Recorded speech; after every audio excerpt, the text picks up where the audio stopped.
qu'il te semble que la vie de d'autres personnes est réellement plus meilleure que ta vie? Lorsque tu regardes soit les images que ces personnes-là postent, lorsque tu regardes l'attitude que ces personnes-là adoptent, lorsque tu regardes les actions que ces personnes-là posent, tu es convaincu que leur vie est meilleure à ta vie, que ces personnes ont des conditions de vie plus appropriées, plus adaptées, qui approche réellement le style de vie que tu aimerais avoir, mais tu ne vis pas cette vie-là. Tu es un peu comme en train toujours d'envier d'autres personnes. En fait, c'est une attitude que tu adoptes et aussi qui ne te plaît pas. Tu aimerais sortir de là. Tu aimerais ne plus toujours envier la vie des autres personnes, mais tu te demandes comment est-ce que tu peux réellement être satisfait de ta vie sans toutefois envier les autres? Et aussi, comment est-ce que tu peux faire pour avoir une vie également meilleure, même que celle des autres, ou alors pour rapprocher ta vie à celle de tous ceux-là ou de toutes ces personnes-là que tu as envie. Dans la vidéo d'aujourd'hui, je vais te donner en fait 2 astuces qui vont t'aider à changer ta façon de vivre et qui vont te faire sortir de cette situation d'envie que tu n'aimes pas. Tu vas en savoir plus, alors reste scotché.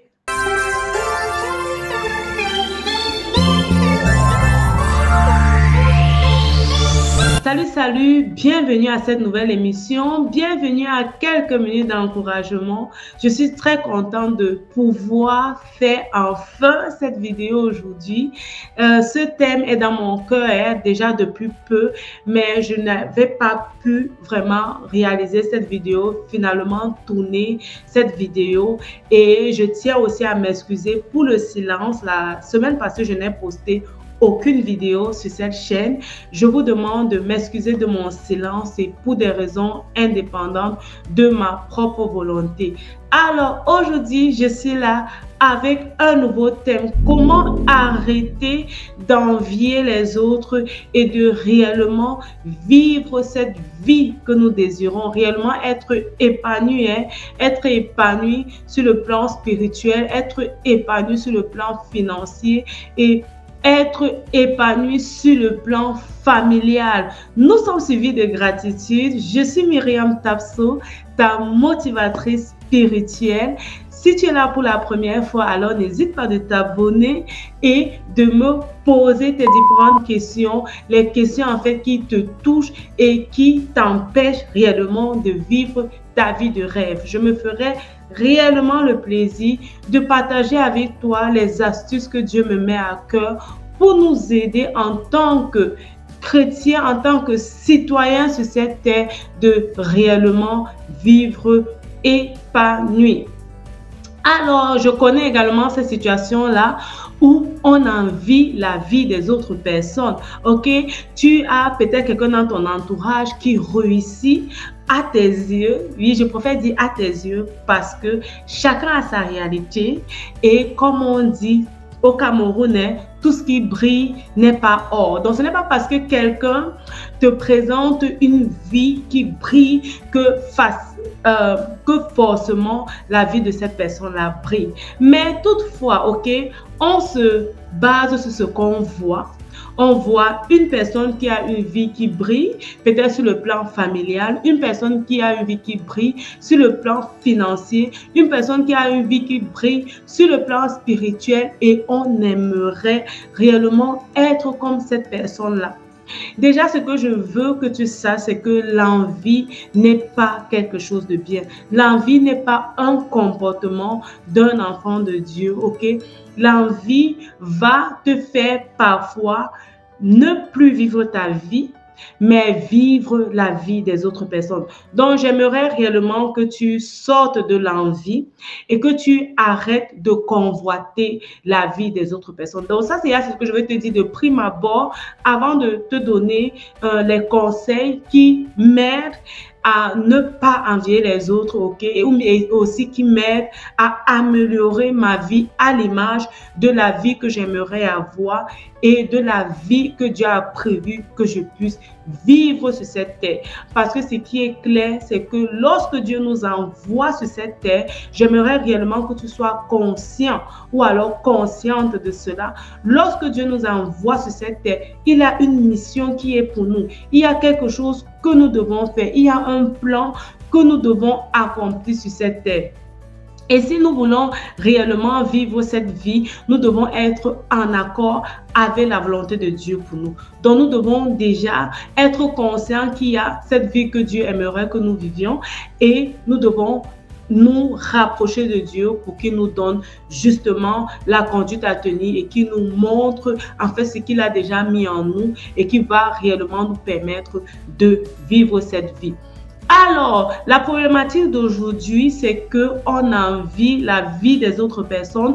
On a compris qu'on ne doit pas envier. Toutefois, il y a certaines choses que d'autres personnes font et que nous aimerions également réaliser. Nous aimerions avoir une famille épanouie. Nous aimerions peut-être être mariés. Nous aimerions peut-être avoir une grande entreprise qui réussit, qui épanouit, où on embauche beaucoup de personnes. Ou alors, tout simplement, cette entreprise-là qui va nous permettre de pouvoir combler nos besoins. Peut-être aussi, nous aimerions peut-être être épanouis financièrement. Qu'est-ce que j'appelle épanoui financièrement? C'est d'être dans cette situation-là où tu n'as plus à tendre la main pour demander, mais tu tends la main pour donner aux autres, ok? Pour aider les autres personnes à résoudre leurs problèmes. Qu'est-ce que je te conseille de faire? La première astuce que je vais te donner dans la vidéo d'aujourd'hui, je vais te donner 2 astuces et ce sont réellement les 2 astuces que j'ai eu à cœur pour cette vidéo d'aujourd'hui. Ok? La première astuce que tu dois pratiquer, c'est d'apprendre à te former. La connaissance, c'est réellement l'or du siècle. La Bible dit quoi? La Bible dit, mon peuple périt, manque de connaissance. Si tu n'as pas la connaissance qui te permet réellement de quitter de A à B, tu vas toujours rester à A, ok? Tu vas voir les gens qui sont en train d'aller à B, ok? Mais toi, tu ne pourras pas arriver à B. Pourquoi? Parce que tu n'as pas la connaissance qui te permet de quitter A à B.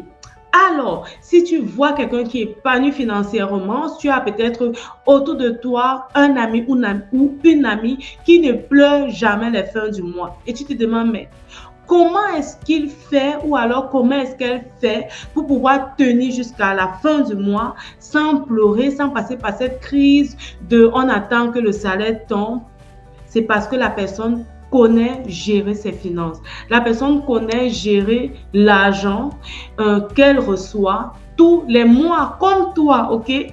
Ce que tu dois faire, c'est également apprendre à gérer tes finances. Tu dois apprendre à mettre la lumière sur tes finances pour pouvoir réellement gérer tes finances. Si tu as un autre problème, peut-être tu n'as pas confiance en toi, tu as besoin d'apprendre à te former sur comment augmenter ma confiance en moi-même, ok? Il n'est jamais trop tard pour apprendre. Parfois, on se dit, surtout lorsqu'on a fini les études, on se dit que non, on ne va plus jamais apprendre. On se focalise sur le boulot et tout. Non, nous devons continuer à apprendre parce que la connaissance que nous avons va réellement faire la différence sur la qualité de vie que nous menons, ok? La connaissance que nous avons, je répète, la connaissance que nous avons va faire la différence sur la qualité de vie que nous menons. Donc, je t'encourage à continuer à apprendre, à ne pas te lasser d'apprendre, continue à apprendre et tu vas voir comment la qualité de la vie que tu mènes va réellement s'améliorer. Alors, quelle est la deuxième chose que je vais te donner aujourd'hui? C'est de vivre une vie de gratitude. Alors, nous sommes dans Vie de gratitude sur YouTube. Alors, je t'encourage réellement de vivre une vie de gratitude. Parfois, Dieu nous fait tellement du bien, mais on n'est pas conscient du bien qu'il nous fait. Pourquoi? Parce qu'on regarde toujours le bien qu'il fait aux autres, ok? Sois réellement conscient de ce que tu vis au quotidien, sois réellement conscient des grâces que Dieu t'accorde, sois réellement conscient de comment est-ce que Dieu te fait sortir des situations qui pouvaient être très difficiles pour toi. Sois réellement conscient du fait que tu vis.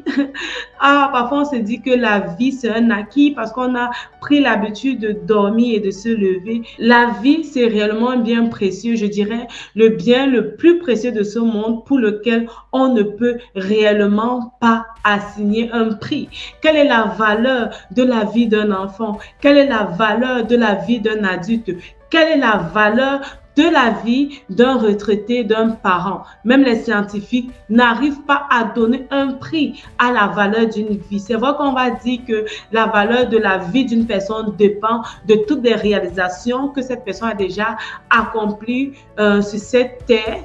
Et je dirais, même si tu n'as pas encore accompli quelque chose, personne n'est au courant ou n'est conscient de ce que tu pourrais accomplir. Si tu travailles sur tes connaissances, si tu travailles sur toi-même, tu peux aujourd'hui accomplir ce que les gens ont eu besoin de 10 ans et de 20 ans pour accomplir. Donc, tu dois réellement être conscient et vivre dans la gratitude pour les choses que Dieu fait dans ta vie, pour les choses que tu réalise et pour la vie que Dieu te donne au quotidien. Je t'encourage réellement à être dans la gratitude. Si tu ne sais pas comment être dans la gratitude, rappelle-toi uniquement de ce que Dieu a fait pour toi et dis-lui merci par rapport à cela. Rappelle-toi même de ce que Dieu a fait pour toi aujourd'hui et même du fait que tu écoutes cette vidéo aujourd'hui, c'est réellement une raison pour laquelle tu dois exprimer de la gratitude. Et réellement, si tu t'appliques à la gratitude, tu vas te rendre compte que tu seras focalisé sur ce qui est bien, conformément à la parole de Dieu qui dit dans Philippiens 4, verset 8, que tout ce qui est bien et digne de louange soit l'objet de vos pensées. Et tu vas voir que le fait que tu sois focalisé sur ce qui est bien, sur ce qui est digne de louange, ça va amener à toi des choses bien et dignes de louange.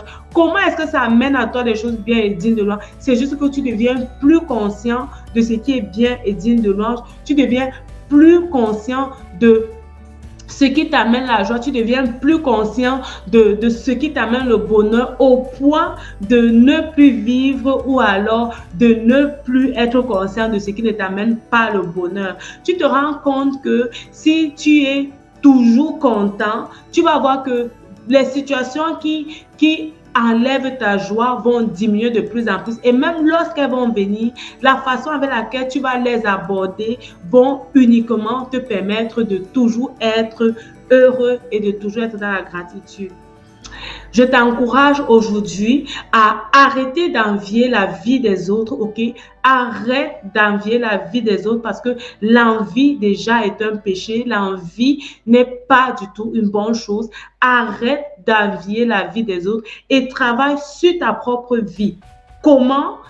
En te formant, ok? En apprenant des autres, en te laissant instruire.